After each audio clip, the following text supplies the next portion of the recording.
I just wanted to follow up a little bit on my Moral Panics show from back in December. Oh, no. Because we have people that write to us from time to time and say, hey, I got an email from whoever saying that when the Supreme Court took God out of the schools, the crime rate started to rise. And so, you know, they say, hey, what should I say? And my response is, well, you could go to the Uniform Crime Reports, because, interestingly enough, they keep numbers on that.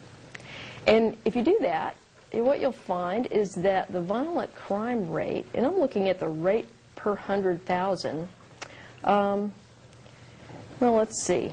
That's actual total numbers here. If I look at the rates here, for the murder rate, for example, the murder rate today is about the same as it was in 1966, which is lower than it was in 1991. And it peaked in, I believe, 1980. Let me find my cursor here. Yeah, 1980 is when the crime or the murder rate in the U.S. peaked.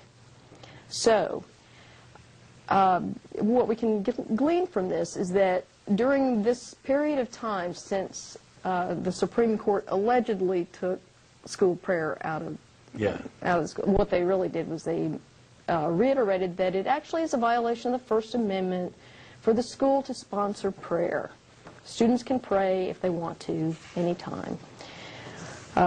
But since the Supreme Court rendered that decision in 1963, crime rates did in fact climb. And they oscillated with various other social conditions for a period of time. And since about 1993 or so, they've been on a precipitous decline. And there's some pretty controversial theories about why that is. One of the most controversial was written by a guy named Stephen Leavitt, who wrote a paper about the abortion effect. It's basically that the 1973 Roe v. Wade decision had something to do with the decline in crime. Basically, an entire generation of kids who would have been born into households where they were not wanted, where they would have likely been raised in poverty, were never born, and therefore they didn't grow up and commit crimes. Very controversial, as I said, but... Yeah.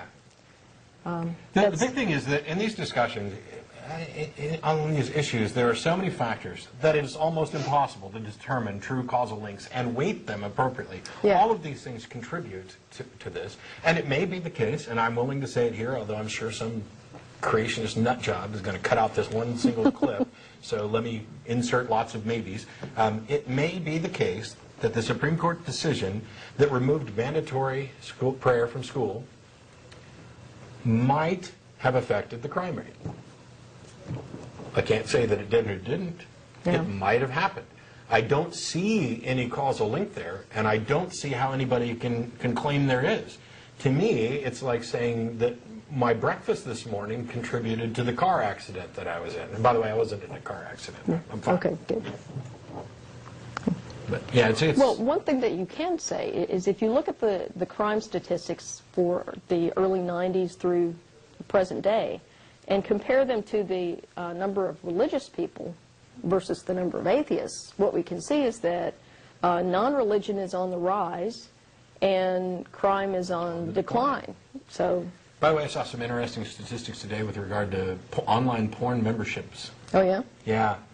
Evidently, the states with the highest per capita online porn membership are places like Utah and Montana, or maybe Montana was one of the lowest. Utah, other extremely religious things. By the way, yeah, for all you self-righteous people out there who'd like to blame all the crime on atheists, yeah. You're watching porn too. Sorry. Hey, I'm sorry, you're not. You're just sitting at home being as kinky as... By the way, ChristianNymphos.com. Yeah, for all you theists out there, they're talking about sexually pleasing their men in a biblical sense, and boy, are they graphic.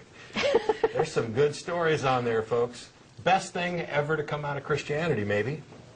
I don't know. This whole concept of biblical sex just really kills it for me. I think that's just where you put the Bible between your head and the headboard. Yeah. All right, now that I've pissed everybody off and we have full lines,